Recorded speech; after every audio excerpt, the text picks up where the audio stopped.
The following is a special presentation of Tony Kurre Radio. Welcome back to the Keefer and Kurre. Thank goodness for my partner taking a long drink after just doing Need to Know. He needs to take a big old swallow. He just went about 40 minutes straight. Did you even take a breath on Need to Know today? I just heard you. I heard you go like that. And I don't think you finished. I shared with you before. I don't know what's going to come out of my mouth here because I'm not gloating. I'm not walking on air. I'm proud of Americans of all shapes, sizes, colors, creeds, whatever. Making a definitive statement last Tuesday that they don't want this country to be messed with. We're going to stick to the principles that we were founded on, and we're going to make America great. Well, and we pinned it right here. We told you what Vegas said about that thing. It was going to 2-1. Put all the money. I made a little money on Donald Trump. I mean, I looked at those numbers. I was like, minus 190. You kidding me? Vegas knows what they're doing. And of course, she said it wouldn't even be close, and it wasn't. 7 swing states, 7-0 for Donald Trump. So you nailed that. Well, Tony, I heard a Democrat actually say today, maybe we need to get off our ass and get out and talk to people, because when you go talk to just regular Americans, they're not misogynists, they're not racist, they're not biased. That this excuse that America's just not. They ready also don't want to spend 3 hours talking about LGBTQ. It's ridiculous. When I see Kamala Harris speak, I don't think, well, this is an Indian and Jamaican mixed woman married to a Jewish guy. I'm not voting for her. Yeah. That's absolutely ridiculous. It really is.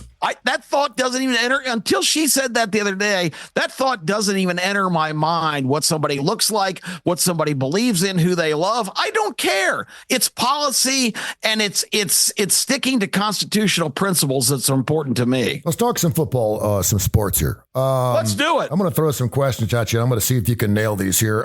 There was an article that came out early this morning.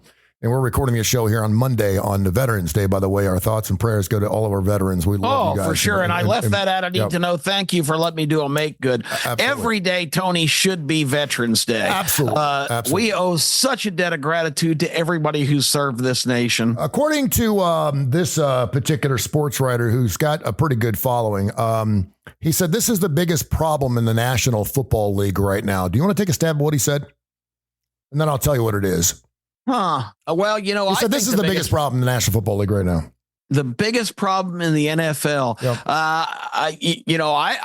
I would say for me, it's that just like it's football, period. I think officials are too much a part of the outcome of games, but that's what I would say. As far as what a writer might think, I don't know. You're going to have to enlighten me. So the first time since 1970 last night, a team threw 5 picks and was down 16 points and found a way to win. That'd be the Detroit Lions. Now, a lot of people say the Detroit Lions certainly odds on to not only make the Super Bowl, but perhaps win the Super Bowl. They're winning games remarkably. They're not blowing anybody out, but I mean, they're just playing great, solid football in all 3 phases of the game, and they're getting it done and against the Houston Texans, another team that a lot of people thought could make a run in the playoffs. His big issue is like this game is exactly what's wrong with the National Football League. How in the hell do you throw 5 picks? How in the hell are you down 16 points in the second half? How in the world do you lose a football game like that when you are supposed to be one of the better teams in the National Football League? So I went back to look at some of the biggest comebacks in sports history because we love comebacks. And I want to see how close you're going to be on some of these comebacks. What's the biggest comeback point-wise in the NBA?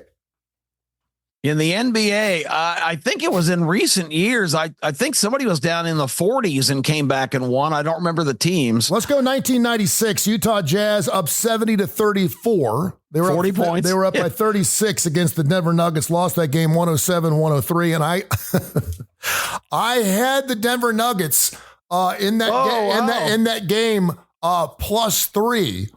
And I remember some dude sitting next to me going, "Hey, dude, what side you at?" And I mean, I was scratching my eyeballs out. It was unbelievable. Okay, 36.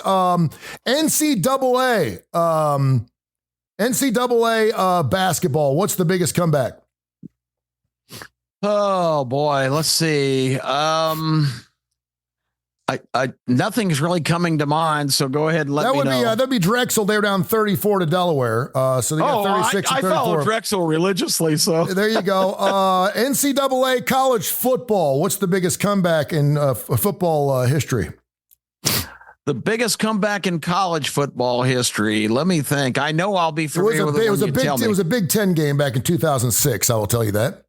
Yeah, I'm sure I'll remember it when you enlighten me, but I can't get it off the top of my head. Northwestern Michigan, Northwestern up 38-3 with 9:54 left in the third quarter and lost 41-38. Then of course you got your NFL game. The big game I remember, of course, was the playoff game with the Houston Oilers. My good friend Aldo Greco was part of that game where they were down big time. They were down 32 points in that particular game, came back. 35-3 at the half. Yeah. They lost that game 41-38. And then, of course, the biggest game in NFL history, 33 points, which was just back in 2022. That was the Vikings in that particular ball game. And they went overtime against the Colts and ended up beating them 41-30, 33 points. I remember vividly watching that game because, in 2022, you think of these 33-point comebacks as like games that were in the 1910s or the 1915s or something like that.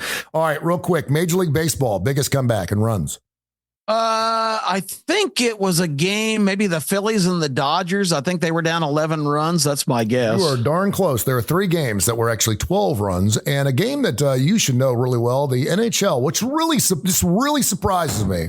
But the biggest comeback in NHL history, and it's happened 10 times with this one goal scored. You know what it is? No, I don't. 5 goals. 5. You would think it'd be better than that, right? In the NHL, but we've had numerous teams down 7-2, 6-1, 5-0, and 10 times teams have come back being down 5-0 and have come back and won these games. I bring this up first of all because I think it's fascinating. I think it's a lot of fun because you never want to turn the TV off. I always talk about the Red Zone. It's the best channel on television. Period. Oh, it is. And it's like in the NBA. We always used to say, man, just because your team's down 20 in the fourth quarter, don't turn it off. A lot of people thought the NBA was fixed because of it. There's going to be a run. Yeah, there's always going to be a run. No one's ever going to get up early by 25 and win by 25. It just doesn't happen. I'm watching this the Kansas game the other night, and Kansas gets up 19 in the first half. They're up by 15 at halftime, and next thing you know, they're losing the basketball game. I'm like, this is the number one team in all the land, right? They're up by 19 going into the locker room, up by 15 in the locker room, and somehow they're losing the basketball game in the second half. Now, they came back to win that basketball game. So that's what I think makes sports great. But would you say, according to this writer, that this is something that the National Football League, at least he's using the NFL as an example here, is this a problem? That's what I was going to ask you. What is his postulation? Why is this a negative thing that the game's never over till it's over? Because he says that if these two teams are two of the best teams in the National Football League, a team that throws 5 picks down 16 should never come back to win. Well, that doesn't make any sense. If it's 16 is only 2 touchdowns and 2 2-point conversions. Yeah. That's not an insurmountable. I don't care how they got to that point. That tells me Houston, if they got 5 picks and only had a 16-point lead, they weren't maximizing their opportunities. I don't think that's an issue. No, I don't either. And quite frankly, the more we can keep the eyeballs on the game, the better, right? I mean, how many times have you gone to bed? I remember being at a Cincinnati. I went to a Cincinnati Reds game with a friend of mine. This was the Dunn days when they had Dunn, and they were down 9-2 going into the bottom of the ninth. And I said, the hell with it. Let's go. Let's get out of here. Let's get our beers. And my friend was like, okay. We're walking down fourth and Vine, and we had probably about a 45-minute walk. And we're walking down. All of a sudden, I see fireworks. I'm like, oh, someone hit a dinger. Someone hit a dinger.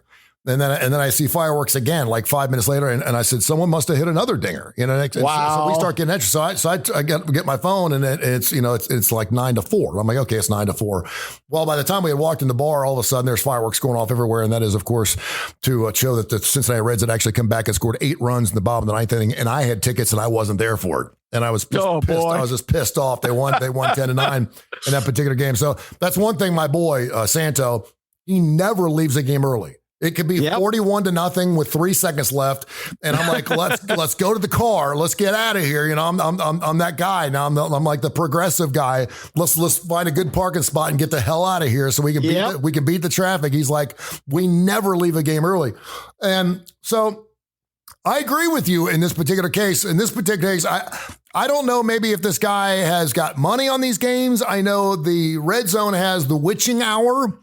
And it is, but seriously, it is amazing to me. And I was talking to Trent Dilfer about this on the Inferno, our podcast we do with UAB last week.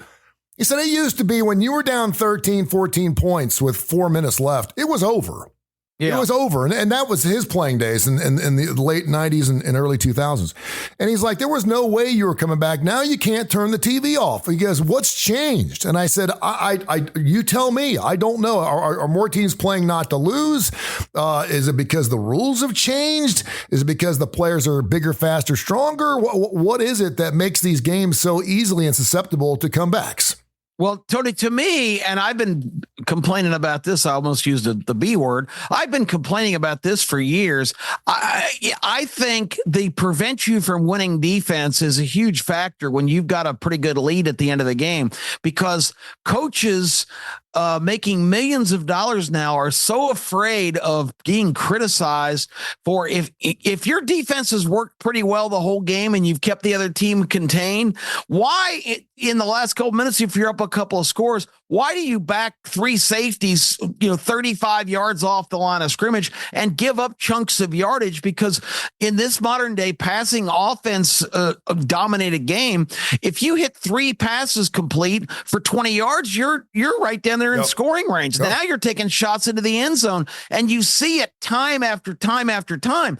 Then you give the ball back to the other team, and they're going to shut it down because they're going to be afraid to get criticized of throwing the ball. If it's not complete, it's going to stop the clock. It's going to give the other team time. So they just run it right up the middle and get nothing and punt it right back, and you're right back in the same circumstances.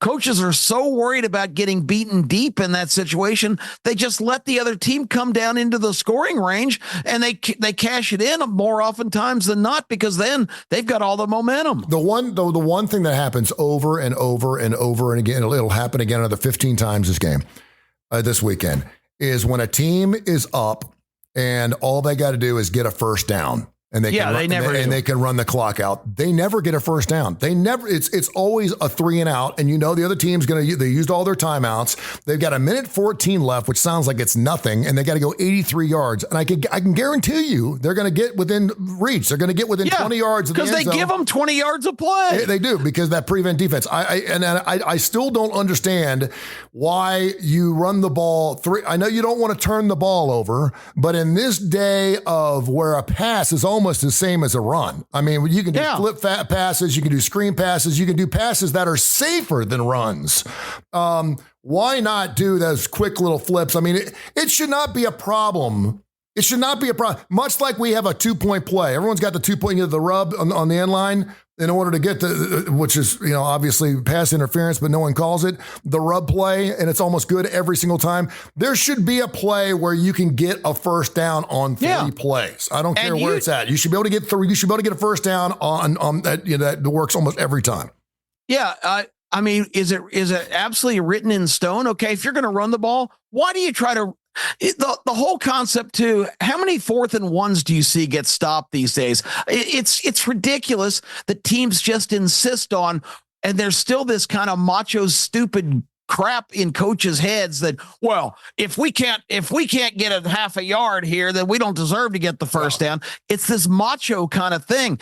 The players are so big and so immovable. So on both the fronts, you've got everybody's stacked in on the line.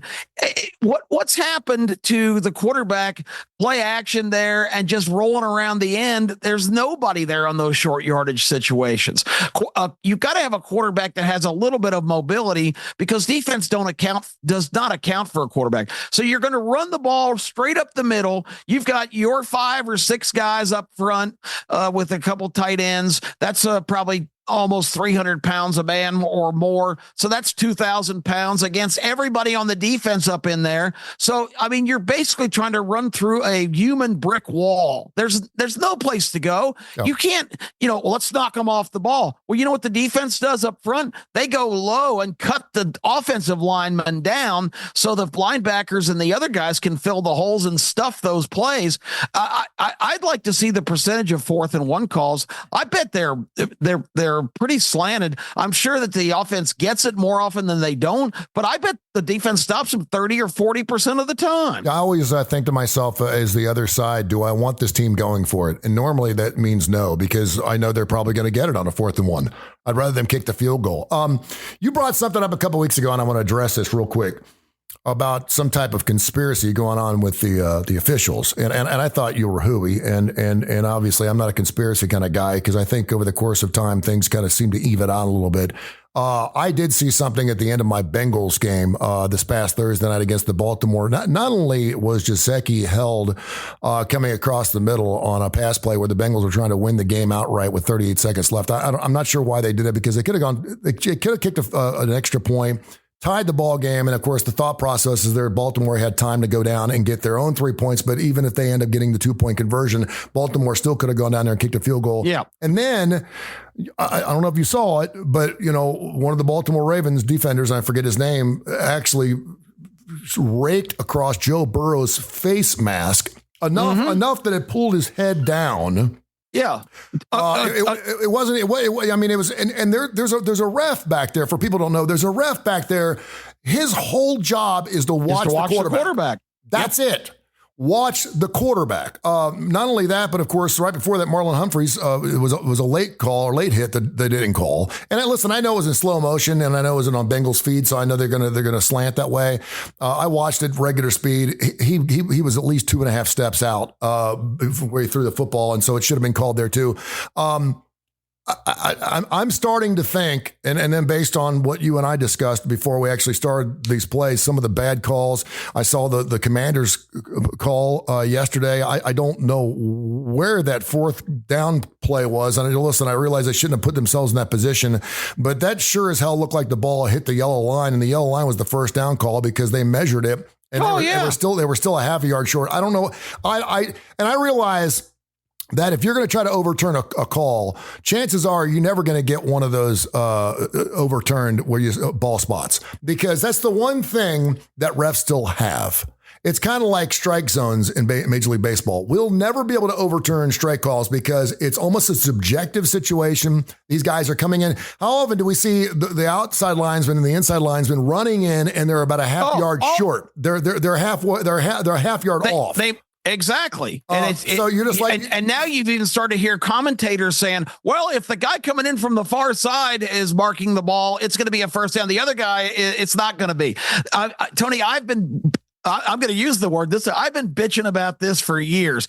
We have so much technology. The world has changed, and it's still 1930 and how we spot the ball, which is probably the most fundamental thing you have to do properly in a game, because in a game that you have to get enough real estate to gain a first down and another set of downs to keep the football, when they mark the ball incorrectly, because the task you're asking these, guys to do, waddle in from the far side with their eagle eye on the spot where they think the ball was stopped.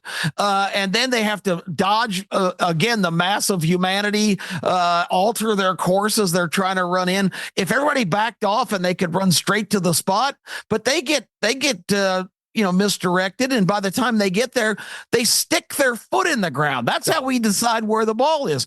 We have technology, and I didn't know this. My son just enlightened me, the sports editor at the Las Vegas Sun, Case Keefer.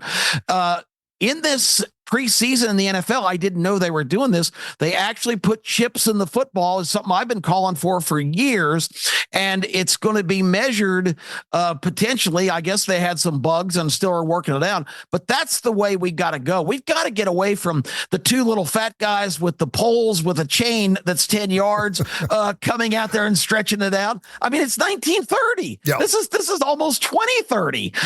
It's absolutely absurd, and maybe maybe the chip technology in the football will give you an exact place where the computer will tell you exactly where to spot the football, where progress was stopped. And maybe we can finally move on away from this absurdity.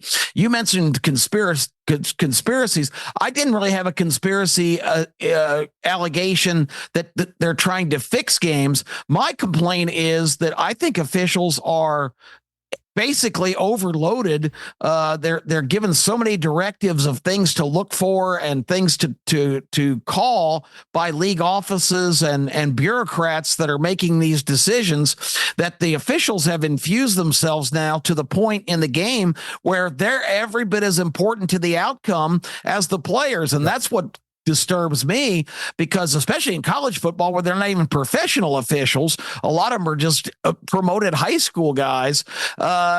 You get so many calls in college games that are just, completely missed, which calls to the ineptitude. Or you can always tell what the point of emphasis that week is, because they'll start throwing flags for things you haven't seen anybody get called for before. So, the league office is telling, okay, you better start calling this because this is a rule, or you're under contract. We're not going to use you anymore. Yeah. I saw that this past week. I saw 3 leverage calls. Yeah, leverage. I was like, it's like, I mean, I don't. They haven't called that in any game all year. You can call leverage on every play. And the guy just got his hand on his back and he called leverage. And I mean, that's a huge call. And I'm like, you kidding me? I saw 3 leverage plays this weekend. I was like, I've never heard of leverage before. And you can't be inconsistent. I got furious in the Alabama-Tennessee game, and I didn't have a dog in that hunt. I root for Alabama because I'm here, but I think it was egregious on both sides. I said that next morning because they threw 26 flags in that game. Yeah. Nobody pays to see them running around throwing laundry on the field. But I made the point, there were at least 3 calls of hands to the face where a guy doesn't grasp the face mask. He just brushes it maybe on the way by. Or if you do a standard move by a defender, a swim move where you try and thrust your one hand over the back of the defender and go and kind of wedge your way around them, if you happen to brush their face back with the back of their hand. But my complaint there was you could haul off and just slug a guy in the side of the head, and it's the same foul as barely touching the guy's helmet. It's ridiculous. It is ridiculous. You've got to put some interpretive ability for these officials. We talked about before the show here, BYU and Utah. Utah sacked the BYU quarterback twice in the end zone. The first one was canceled because supposedly a timeout was signaled before the play, but the officials let the play commence and the fans celebrated. Then on 4th down, when they got a redo, they sacked him again in about the same manner, but all the way across the field after the celebration ensued, the announcer goes, oh, wait a minute, there is a flag down in the secondary 30 yards away from the play where the quarterback didn't have 5 seconds to throw the ball. There's no way he's going to throw across his body all the way across the field where the flag was. They called defensive holding and gave BYU a new set of downs, which they cashed in with the winning field goal later on down the field. So there's too much influence. There's too much determination of the outcome by the people on the field that aren't even players. To further your point too on the timeouts, a referee is not there in the game to stand next to the head coach to call a timeout for him. This crap where these coaches are sitting there waiting for the guy to get ready to kick the winning field goal, and they're like, timeout right before. I hate these. That's not their job. The job is not to stand next to the guy and go, okay, when it gets to 3 seconds, I'm going to call timeout. I don't care. Come find my ass. I got a job to do. How many times is the kick in the air when they say, oh, no, they called timeout? There's got to be. Because the ref wasn't watching the play, which is what he's supposed to be doing. And so he's like, well, he called a timeout. I couldn't tell if the ball was in the air or not. He wasn't even looking at the kicker. He was looking at the coach to make sure he didn't give him the tee first. But you make a great point. The coach stands right in an official on the sideline's ear, and I hate that. In that 4th down play, the snap was made. Every other official, all the players were engaged, but the one guy chumming up with the coach on the sideline comes sprinting down the field and say, I gave him a timeout before the play. Bullshit. That's just ridiculous. Go ahead. And people spend so much money and devote so much of their time and attention and loyalty to these games, and to have a non-player determine the outcome week after week after week. Tony, somebody's got to do something. They're ruining the game. They're killing the golden goose. We're trying to fix this 1 week at a time here on the Keefer and Kurre Show. Hey, check us out on television, ABC 3340. We're on every single week from 10:30 to 11 o'clock. Partner, I cannot believe that we're getting into week 12 of college football. I mean, it goes so fast. It's amazing. And of course, the National Football League into week 11. We still have about 6-7 more weeks to go there, but it's just amazing how fast the season's gone by. But the good news is we do have bowl games, and of course, we have CFP, and that'll go all the way through the 1st of January. So we're looking forward to that. We're going to have another good 6-7 And that's weeks. a mess. That's a whole nother subject. That is going to be a lot of fun this year, too. And I'm looking forward to seeing how that all bellies out, too. Alabama. Because speaking of ineptitude, the committee that goes to Grapevine, Texas on Thursday nights, mind you, and hangs around in hotel suites and these luxury viewing places with all the food, all the drinks they can consume. And then they meet for 20 minutes and decide what I mean, you talk about excess. If I'm in charge of the world, the first thing it goes is the playoff committee. That's why we have a thing called Zoom. Yeah, there you go. Why do we fly these sacred cows to Dallas every weekend for 7 straight weeks so they can eat, drink, and be merry and come up with a bad list? They need to read body language, Kip. It's body language. They have to see body language. They understand where they're going. And then, of course, if your team's in, I'm going to recuse myself. I'll go walk around the lobby for 30 minutes, which is stupid shit as well. BS. Yeah, exactly. K4wins.com. K4wins.com is our website. We do a show together, you and I, along with Kai Gregory. And, of course, your son has been lights out. By the way, he loved South Carolina on our show this past week, and I did not play it. And I totally forgot about it. He said, listen, he's like, I don't care. South Carolina is the best play I've had all year long, and I totally missed kickoff on that. I was kicking myself for it, but he's been absolutely on fire, and of course his hockey's really, really good too. Give me your website for all of your stuff, because you're on almost everything. What's your site again? KQShows.com. You can get at your fingertips access to anything and everything, including all my TKR shows, my shows on WJOX 94.5, and certainly it's a resource that you can KQShows.com. It's our landing page where we have everything that we've done easily accessible. Fantastic. Thank you, my friend. We'll talk this week. All right, Tony, take care. This has been a special presentation of Tony Kurre Radio.